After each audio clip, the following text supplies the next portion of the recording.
پیارے دوست، اب ہم کلام شروع کریں گے اور متی کی انجیل باب 18 کے آخری حصے پہ آئیں گے، اور وہ ہے مسیح معافی کے بارے میں تمثیل دیتے ہیں۔ آیت 21 پڑھیں گے، لکھا ہوا ہے، اس وقت پطرس نے پاس آ کر اس سے کہا، اے خداوند، اگر میرا بھائی میرا گناہ کرتا رہے تو میں کتنے دفعہ اسے معاف کروں؟ کیا 7 دفعہ تک؟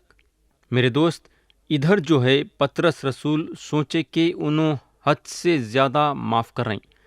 کئی کو بولے تو شریعت کے استادوں اور فقیوں کے مطابق ایک آدمی کو معاف کر سکتے ہیں بولے تو 2 یا 3 مرتبہ، اس کے بعد آپ اس کو معاف نہیں کر سکتے۔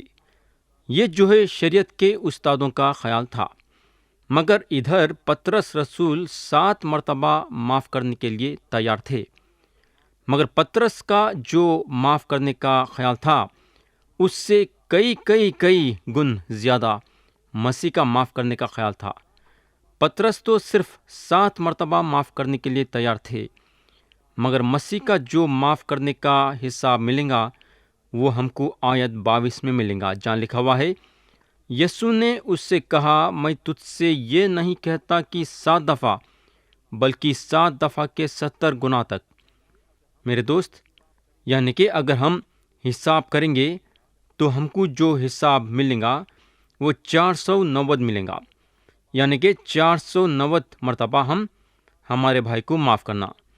میں یقین کرتا ہوں کہ جب تک معاملہ سدھر جائیں گا، ہے نا، اور آپس میں دوستی بھی ہو جائیں گی، یا پھر ایک دوسروں کو معاف کرتے کرتے بوڑھے ہو جائیں گے۔ بولنے کا مطلب یہ ہے کہ ہم ہمیشہ ایک دوسروں کو معاف کرتے رہنا۔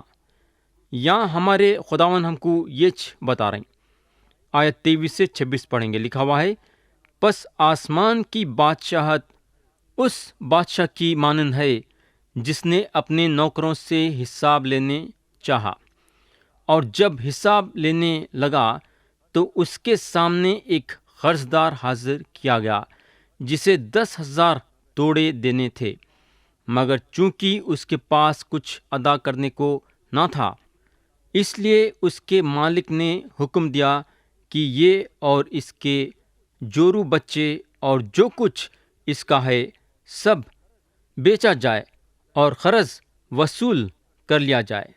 پس نوکر نے گر کر اسے سجدہ کیا اور کہا، اے خداوند، مجھے مہلت دے تو میں تیرا سارا قرض ادا کروں گا۔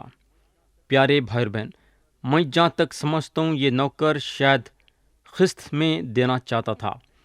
آیت 27 میں لکھا ہوا ہے، اس نوکر کے مالک نے ترس کھا کر اسے چھوڑ دیا اور اس کا قرض بخش دیا۔ میرے دوست، 10,000 توڑے ایک معمولی رقم نہیں تھی، مگر مالک ترس کھا کے معاف کر دیا۔ آگے مسیح بولتے ہیں، یعنی کہ آیت 28 میں لکھا ہوا ہے، جب وہ نوکر باہر نکلا تو اس کے ہم خدمتوں میں سے ایک اس کو ملا جس پر اس کے 100 دینار آتے تھے۔ اس نے اس کو پکڑ کر اس کا گلا گھونٹا اور کہا کہ جو میرا آتا ہے ادا کر دے۔ تو دوست، یہ نوکر جو ہے اپنے مالک کو کتنا ادا کرنا تھا؟ 10,000 توڑے۔ اور یہ نوکر کا جو ہم خدمت تھا کتنے دینا تھا؟ 100 دینار۔ اب آپ سوچ سکتے کہ 10,000 توڑے کا ہیں اور 100 دینار کا ہیں۔ اس حساب سے تو اگر یہ نوکر کا ہم خدمت اس کو 10,000 توڑے دینا رہتا تو کیا کرتا تھا کہ میں یقین کرتا ہوں کہ انہیں اپنے ہم خدمت کو جان سے مار دیتا تھا، مگر یہ نوکر کا مالک اس کو معاف کر دیا۔ مگر یہ نوکر اپنے ہم خدمت کو معاف کرنے کے لیے تیار نہیں تھا۔ اب ہم آیت 29 سے 35 پڑھیں گے، لکھا ہوا ہے، پس اس کے ہم خدمت نے اس کے سامنے گر کر اس کی منت کی اور کہا، مجھے مہلت دے، میں تجھے ادا کر دوں گا۔ اس نے نہ مانا بلکہ جا کر اسے قید خانے میں ڈال دیا کہ جب تک قرض ادا نہ کر دے قید رہے۔ پس اس کے ہم خدمت یہ حال دیکھ کر بہت غمگین ہوئے اور آ کر اپنے مالک کو سارا احوال سنا دیا۔ اس پر اس کے مالک نے اس کو پاس بلا کر اس سے کہا، اے شریر نوکر، میں نے وہ سارا قرض تجھے اس لیے بخش دیا کہ تو نے میری منت کی تھی۔ کیا تجھے لازم نہ تھا کہ جیسا میں نے تجھ پر رحم کھایا تو بھی اپنے ہم خدمت پر رحم کرتا؟ اور اس کے مالک نے غصے ہو کر اس کو جلادوں کے حوالے کیا کہ جب تک تمام قرض ادا نہ کر دے قید رہے۔ اسی طرح تمہارے ساتھ میرا آسمانی باپ بھی کرے گا، اگر تم میں سے ہر ایک اپنے بھائی کو دل سے معاف نہ کرے۔ تو پیارے بھائی بہن، یہ جو نوکر کی تمثیل ہے جس کو معاف کیا گیا مگر دوسرے کو معاف کرنے کے لیے تیار نہیں تھا، معافی کے قاعدے کے بارے میں بتاتا ہے۔ مسیح ہم کو یہاں یہ بتائیں ہیں کہ خدا جب ہم کو معاف کرا ہے تو ہم بھی دوسروں کو معاف کرنا چاہیے۔ ہم یہ امید کرتے کہ دوسرا ہم کو معاف کر دینا، مگر دوسرے طرف ہم ہمارے سامنے والے کو معاف کرنا نہیں چاہتے۔ مگر ہم کو معلوم ہونا چاہیے کہ دوسروں کو معاف نہیں کرنا ہمارے لیے خطرناک ثابت ہوتا ہے۔ کلام تو یہ بتاتا ہے کہ اگر ہم ہمارے بھائی کو معاف نہیں کریں گے تو خدا بھی ہم کو معاف نہیں کرے گا۔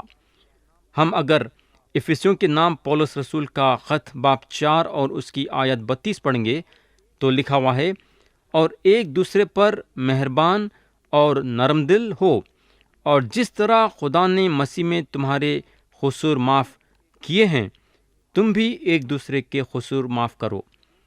پیارے دوست، کیونکہ خدا ہم کو معاف کرا ویسا ہم بھی دوسروں کو معاف کرنا۔ تو یہاں ختم ہوا باب 18 اور اب ہم باب 19 پہ آئیں گے۔ اگر ہم 19 میں دیکھیں گے تو ہم کو 3 باتیں نظر آئیں گی۔ پہلی بات ہے، یسوع مسیح شادی اور طلاق کے بارے میں تمثیل دیتے ہیں۔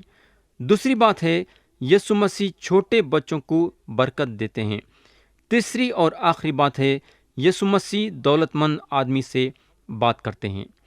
اب ہم یہ باب شروع کریں گے اور پڑھیں گے آیت 1۔ لکھا ہوا ہے، جب یسوع یہ باتیں ختم کر چکا تو ایسا ہوا کہ گلیل سے روانہ ہو کر یردن کے پار یہودیہ کی سرحدوں میں آیا۔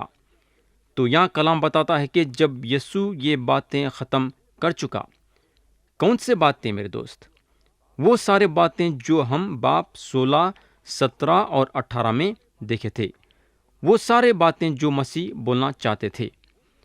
گلیل میں بول چکے تو جنوب کے طرف روانہ ہوئے اور یہودیہ کے سرحدوں میں آئے، یردن کے پار۔ قیصریہ فلپی میں انہوں یہ اعلان کرے کہ انہوں یروشلم کو جا رہے ہیں مرنے کے لیے۔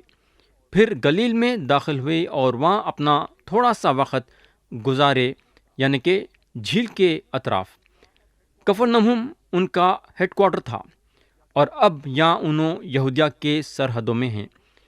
آیت 2 میں لکھا ہوا ہے، اور اس کے پیچھے ایک بڑی بھیڑ ہولی اور اس نے انہیں وہاں اچھا کیا۔ پیارے بھائی بہن، یا میں 2 لفظ کو جوڑنا چاہوں گا اور اس پہ زور دینا چاہوں گا، اور کئی مرتبہ میں یہ 2 لفظوں پہ زور دے چکا ہوں۔ ایک لفظ ہے بھیڑ اور دوسرا لفظ ہے شفا۔ ہم کو معلوم ہونا چاہیے کہ صرف تھوڑے لوگاں شفا نہیں پائے بلکہ بھیڑ کی بھیڑ شفا پائی۔ پیارے بھائی بہن، اگر آپ ایمان کے ساتھ شفا دینے والے بننا چاہتے ہیں تو آپ ہاسپٹلز کو جا کے سارے ہاسپٹل کو خالی کر دینا، ایک بیمار بھی وہاں بچا ہوا نہیں رہنا۔ اور یہ کام ہمارے خداوند کرے جب بھیڑ ان کے پیچھے آ رہی تھی۔ تو اگر کوئی بھی شفا پانا چاہتا ہے تو اسے شفا مل جاتی تھی۔ بھیڑ کی بھیڑ یسوع مسیح کے ذریعے سے شفا پائی۔ یہ ہوگا اب مسیح کے پاس مذہبی لوگ ایک سوال کے ساتھ آتے ہیں۔ آیت 3 پڑھیں گے، لکھا ہوا ہے، اور فرشتی اسے آزمانے کے واسطے اس کے پاس آئے اور کہنے لگے، کیا ہر ایک سبب سے اپنی بیوی کا چھوڑ دینا روا ہے؟ میرے دوست، فرشتیاں مسیح کے پاس آئے ان کو آزمانے کے لیے۔ یہ فرشتیوں میں ایک بری عادت یہ تھی کہ ان لوگاں مسیح کے پیچھے پڑے ہوئے رہتے تھے۔ اپنی پوری کوشش کرتے تھے ان کو پھنسانے کے لیے، یا ان کا ایک ایسی مصیبت ان کے سامنے رکھے کہ آج بھی یہ زمانے میں بھی یہ مصیبت جاری ہے۔ یاد رکھو، ان کا سوال تھا، یعنی کہ فرشتیوں کا سوال تھا، کیا ہر ایک سبب سے اپنی بیوی کا چھوڑ دینا روا ہے؟ پیارے دوست، یہ بات پہ آنے کے پہلے میں تھوڑا سا خدا کے دیے ہوئے قاعدوں کے بارے میں بتانا چاہوں گا جو کہ انسان کے اچھے کے لیے ہے۔ مثال کے طور پہ انہیں انسان کو شادی دیا تاکہ گھر حفاظت سے رہے۔ شادی جو ہے خدا ہر ایک انسان کو دیا ہے، یہ خدا کے طرف سے برکت ہے۔ چاہے وہ انسان خدا میں یقین کرو یا نہ کرو، خدا انسان کے لیے شادی مقرر کرا، یہ اس کے طرف سے ہر انسان کے لیے برکت ہے۔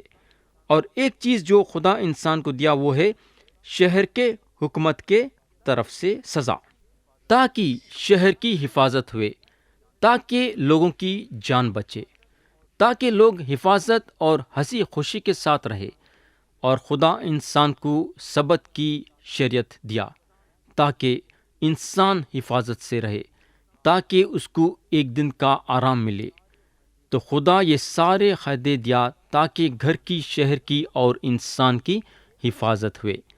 یہ عام قاعدے تھے جو خدا ہر ایک انسان کے لیے بنایا اور ہر ایک انسان کو دیا۔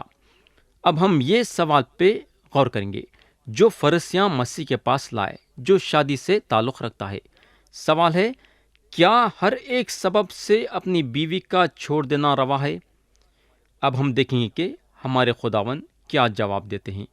آیت 4 میں لکھا ہوا ہے، اس نے جواب میں کہا، کیا تم نے نہیں پڑھا کہ جس نے انہیں بنایا اس نے ابتدا ہی سے انہیں مرد اور عورت بنا کر کہا کہ۔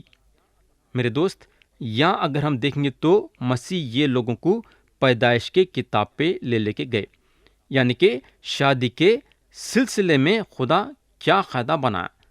آیت 5 اور 6 پڑھیں گے، لکھا ہوا ہے، اس سبب سے مرد باپ سے اور ماں سے جدا ہو کر اپنی بیوی کے ساتھ رہے گا اور وہ دونوں ایک جسم ہوں گے، پس وہ دو نہیں بلکہ ایک جسم ہیں۔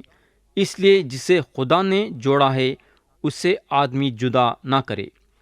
تو میرے بھائی، خدا کا ارادہ شروع سے یہ تھا، ایک آدمی اور ایک عورت کے لیے یہ تھا۔ ہم کو معلوم ہونا چاہیے کہ طلاق خدا کے مرضی میں کبھی بھی نہیں تھا۔ آخر کئی کو خدا کے مرضی میں نہیں تھا، کئی کو بولے تو خدا کے ارادوں میں گناہ نہیں تھا، خدا کی مرضی نہیں تھی کہ گناہ ہونا۔ اور ہم کو معلوم ہونا چاہیے کہ طلاق گناہ کا نتیجہ ہے۔ دنیا میں گناہ داخل ہوا تو طلاق اس کے ساتھ جڑ گیا۔ میرے دوست، طلاق کے بارے میں آپ جو بھی بولنا چاہیں گے، میں آپ کو یہ بتانا چاہوں گا کہ میاں بیوی کے رشتے میں کہیں نہ تو کہیں گناہ ہے، جس کے وجہ سے بات طلاق پہ آتی ہے اور طلاق دیا جاتا ہے۔ تو یہاں اگر ہم دیکھیں گے تو ہمارے خداوند جو ہیں فرشتیوں کو خدا کے ارادوں کے طرف لے کے گئے، جو ارادے خدا میاں اور بیوی کے تعلق سے رکھا تھا۔ آیت 7 میں لکھا ہوا ہے، انہوں نے اس سے کہا، پھر موسیٰ نے کیوں حکم دیا ہے کہ طلاق نامہ دے کر اسے چھوڑ دے؟ میرے دوست، فرشتیوں کے یہ سوال کا جواب حاصل کرنے کے لیے آپ کو استثناء کی کتاب باب 24 اور اس کی آیت 1 سے 4 پڑھنا پڑے گا کہ کئی کو موسیٰ طلاق نامہ کی اجازت دیے۔ آیت 8 میں لکھا ہوا ہے، اس نے ان سے کہا کہ موسیٰ نے تمہاری سخت دلی کے سبب تمہیں اپنی بیویوں کے چھوڑ دینے کی اجازت دی، مگر ابتدا سے ایسا نہ تھا۔ پیارے بھائی اور بہن، اب سوال یہ پیدا ہوتا ہے کہ موسیٰ طلاق کے لیے کئی کو اجازت دیے، کئی کو بولے تو ان کے سخت دلی کے لیے۔ دوست، شادی انسان کو دی گئی اور یہ رشتہ بہت ہی نازک اور میٹھا ہے۔ شادی ایک اچھی چیز ہے اور اصلیت میں دیکھا گیا تو شادی جو ہے مسیح اور کلیسیا کی طرف اشارہ کرتی ہے، اور صرف یسوع مسیح پہ ایمان رکھنے والے یہ پاک اور اونچے رشتے کو قائم رکھ سکتے ہیں۔ مگر جب شادی ناکامیاب ہوتی ہے اور دل میں سختی اور کڑواہٹ پیدا ہوتی ہے، بلکہ اندر دل میں داخل ہوتی ہے، وہ شادی کھوکھلی ہو جاتی ہے، اور بس اس کے بعد لوگاں آدمی اور عورت پہ دھتکارنے لگتے ہیں۔ میرے دوست، شادی جو ہے آسمان میں بن سکتی ہے یا پھر دوزخ میں، تیسری جگہ نہیں ہے جہاں شادی بن سکتی۔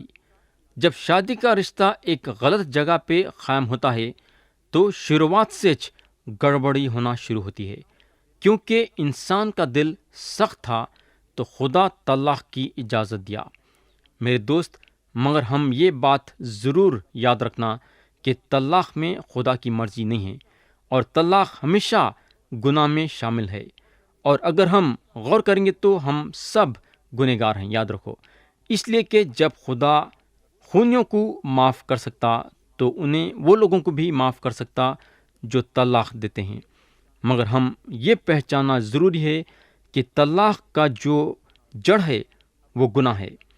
اب ہم آگے دیکھیں گے تو ہمارے خداوند ایک نئی چیز دینے والے ہیں۔ آیت 9 میں مسیح بولتے ہیں، اور میں تم سے کہتا ہوں کہ جو کوئی اپنی بیوی کو حرام کاری کے سوا کسی اور سبب سے چھوڑ دے اور دوسری سے بیاہ کرے، وہ زنا کرتا ہے، اور جو کوئی چھوڑی ہوئی سے بیاہ کر لے وہ بھی زنا کرتا ہے۔ پیارے بھائی بہن، طلاق کی اجازت اس لیے دی گئی تاکہ جو نادان اور بے قصور ہیں انہیں پھر سے شادی کر سکے۔ یہ قاعدہ جو ہے صرف یسوع مسیح پہ ایمان رکھنے والوں کے لیے ہے۔ خدا سب سے پہلے یہ چاہتا ہے کہ یسوع مسیح پہ جو ایمان نہیں رکھتے ہیں یسوع مسیح پہ ایمان لائے۔ خدا جو ہے مسیح پہ ایمان نہیں رکھنے والوں کے لیے سب سے پہلے یہ چاہتا ہے کہ وہ اپنا قدم اٹھائے مسیح پہ ایمان لانے کے لیے۔ کئی کو بولے تو ایک آدمی جو یسوع مسیح پہ ایمان نہیں رکھتا ہے وہ گمراہ ہو چکا ہے، چاہے وہ شادی شدہ رہو یا بنا شادی کے رہو یا پھر طلاق ہی کیوں نہ رہو، مگر جو ایمان رکھتے ہیں ان کے لیے یہ موقع دیا گیا ہے، اور وہ ہے حرام کاری۔ یعنی کہ حرام کاری بیچ میں آتی ہے تو انہیں طلاق دے سکتا ہے اور شادی کر سکتا ہے۔ پیارے بھائی بہن، آگے ہم دیکھیں گے تو ہم کو اہم چیز نظر آئیں گی۔ آیت 10 میں لکھا ہوا ہے، شاگردوں نے اس سے کہا کہ اگر مرد کا بیوی کے ساتھ ایسا ہی حال ہے تو بیاہ کرنا ہی اچھا نہیں۔ میرے دوست، یہاں شاگرداں یہ بول رہے ہیں کہ شادی کرنے سے تو اکیلے رہنا اچھا ہے۔ واقعی میں میرے بھائی، آپ کافی مصیبتوں سے بچ سکتے ہیں، یہ پکی بات ہے۔ آیت 11 میں مسیح بولتے ہیں، اس نے ان سے کہا کہ سب اس بات کو قبول نہیں کر سکتے مگر وہی جنہیں یہ قدرت دی گئی ہے۔ میں سمجھتا ہوں یہ بہت ہی اہم بات ہے، خاص طور سے آج کے روز اور آنے والے آیت میں ہمارے خداوند اس بات کو مد نظر رکھتے ہوئے ایک بڑیا بات بولتے ہیں۔ مسیح آیت 12 میں بولتے ہیں، کیونکہ بعض کھوجے ایسے ہیں جو ماں کے پیٹ ہی سے ایسے پیدا ہوئے، اور بعض کھوجے ایسے ہیں جنہیں آدمیوں نے کھوجا بنایا، اور بعض کھوجے ایسے ہیں جنہوں نے آسمان کی بادشاہت کے لیے اپنے آپ کو کھوجا بنایا۔ جو قبول کر سکتا ہے وہ قبول کرے۔ تو یہاں کلام بتاتا ہے، کیونکہ بعض کھوجے ایسے ہیں جو ماں کے پیٹ ہی سے ایسے پیدا ہوئے۔ تو دوست، تھوڑے آدمیاں اور عورتیں ایسے ہیں جن کو شادی کی ضرورت نہیں ہے، ان لوگ اپنے آپ کو اچھی طرح سے سنبھال لیتے ہیں۔